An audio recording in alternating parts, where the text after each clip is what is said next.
we'll be learning about irrational numbers. Now, what are irrational numbers? The numbers that cannot be written in the form p by q, and where p and q are integers and q is not equal to 0 are known as irrational numbers.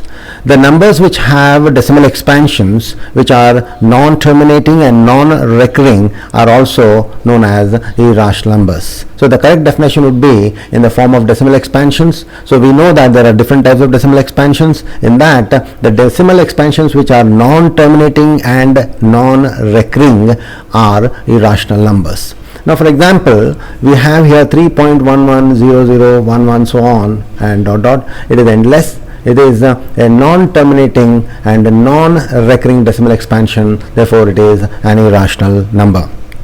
So also root 2 is an irrational number, because if you find root 2, we get a decimal expansion which is non-terminating and non-recurring. So also pi is an irrational number, root 7 is also an irrational number. Rather, generally the radicals are irrational numbers. Now, the next point of our discussion is irrationals number line. Irrational numbers number line. Now, a number line, as you know, is a line which represents numbers. We have natural numbers number line, we have that is a whole numbers number line, then we have integers number line, and also we have rational numbers number line. Now we are talking about irrational numbers number line. So a line which represents irrational numbers along with other numbers is known as irrational numbers number line. And you have to remember that irrational numbers have decimal expansions which are non-terminating and non-recurring. So to represent irrational numbers on a number line is not easy, because we will not be able to measure the exact length. So the length can be measured, or the point can be located on a number line geometrically, and that is what is very important to remember. And also we have to remember that infinite irrational numbers exist between two rational numbers or two irrational numbers. Now let us understand how to locate the irrational numbers on a number line. So locating irrational numbers on a number line. Now the length measure of irrational number is very difficult to find, or because it is decimal expansions are non-terminating and non-recurring. So we have to find the length geometrically to locate the irrational numbers on a number line, and this is done using Pythagoras theorem, and by geometrically constructing it, we can locate an irrational number on a number line. So let us understand this with the help of an example. Now let us say we want to locate root 2 on a number line, and for that we have to first construct a triangle which is a right angle triangle. Here I have an isosceles right angle triangle with AB as 1 and BC as 1 unit length, and when I apply Pythagoras theorem, I get AC as root 2. So I know the length AC, that is root 2, but this triangle has to be constructed on a number line, so that we get a measure AC, and this measure AC, and with this measure AC we can locate root 2 on a number line. So let us understand practically how we do it. Now first step is draw a number line. We know that how to draw a number line. Draw a square ABCD of unit length. See, ABCD of unit length. That means AB is 1, BC is 1, CD is 1, and AD is 1. So it is a square. Join AC. When you join AC by Pythagoras theorem, 1 square plus 1 square is 1 plus 1 and 2. Therefore AC is root 2. With AC as center and with A as center and AC as radius, draw an arc to cut the number line at E. Now the point E on the number line represents root 2. So that is the procedure of locating root 2 on a number line. It is a very easy or simple method of locating the irrational numbers on a number line. So you can try to locate root 3, root 5, root 7 and root 11, but see that you apply Pythagoras theorem to get the length root 3, root 5, root 7 and root 11 and locate them on a number line. So now the next point of our discussion is operations on irrational numbers. The sum of two irrational numbers. Now when I say operations, it is addition, subtraction, multiplication and division. Sum of two irrational numbers is again an irrational number or a rational number. So sum of two irrational numbers is not necessarily irrational, it can also be rational. The subtraction or difference of two irrational numbers can be irrational or rational. Multiplication of two irrational numbers can be irrational or rational. Division of two irrational numbers can be irrational or rational. So therefore, the conclusion is addition, subtraction, multiplication and division of two irrational numbers may be irrational or rational. So we can understand this better by taking some examples. Now if you see here, this is one irrational number, this is another irrational number. When we add, we get 10 plus 4 root 2. A very simple calculation, simple addition. So this is again an irrational. Therefore, sum of two irrational numbers is an irrational number. Now take another example. The sum of these two irrational numbers is 10, which is rational. Therefore, addition of two irrational numbers can be irrational or rational. So now product of two irrational numbers, 5 plus root 2 into 5 minus root 2, we can apply a plus b into a minus b, that is a square minus b square, that is 5 square minus root 2 square, which is 25 minus 2, which is equal to 23, which is again a rational number. Therefore, the product of two irrational numbers is a rational number here. Now take another example, take this product, we find the product of this is what, 4 plus root 2, which is irrational. Therefore, the product of two irrational numbers can be rational or irrational. Now let us talk about division. 2 root 2 divided by root 2 is equal to 2, which is rational, whereas 2 root 6 divided by root 3 is division of irrational by irrational, which is equal to 2 root 2, which is irrational. Therefore, division of two irrational numbers can be rational or irrational, which is very important for us to remember.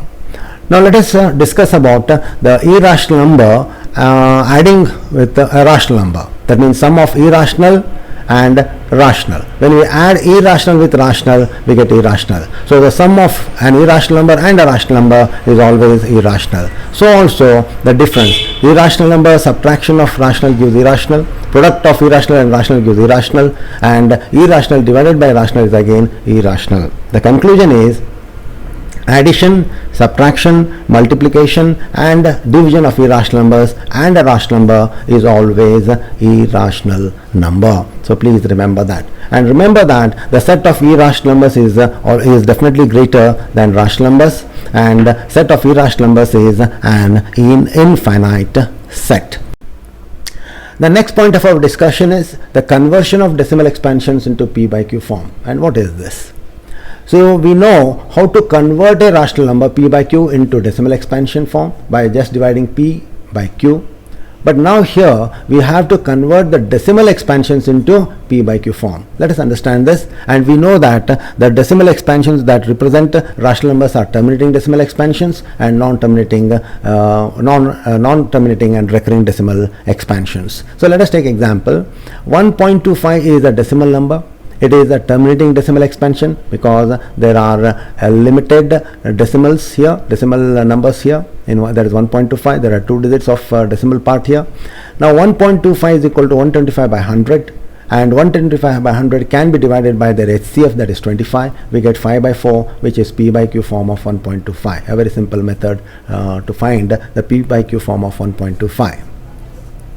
Now let us take another example, which is 0.3 bar. 0.3 bar is nothing but 0.3333 dot dot dot and so on, which is non-terminating recurring decimal expansion, which definitely represents a rational number.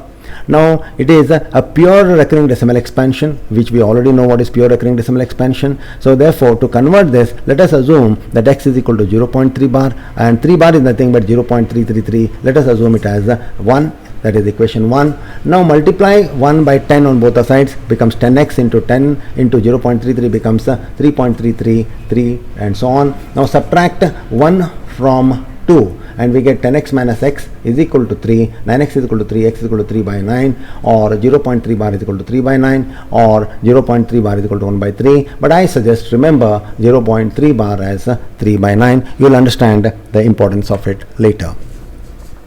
Now let us take one more example, 0.18 bar. 0.18 bar is a non-terminating recurring decimal expansion which represents a rational number. Now 0.18 bar is nothing but 0.181818 and so on endlessly. And let us call this as equation 1, taking x is equal to 0.118. This is equation 1. Multiply 1 by 100 because there are two decimal places which have to be moved to the left, and therefore multiply it by 100. 100x is equal to 18.1818 and so on. So that will be equation 2. Subtract 1 from 2. 100x minus x is equal to 18. 19x is equal to 18. 99x is equal to 18. X is is equal to 18 by 99, or 0.18 bar is equal to 18 by 99. Therefore 0.18 bar is 18 by 99, and please remember this.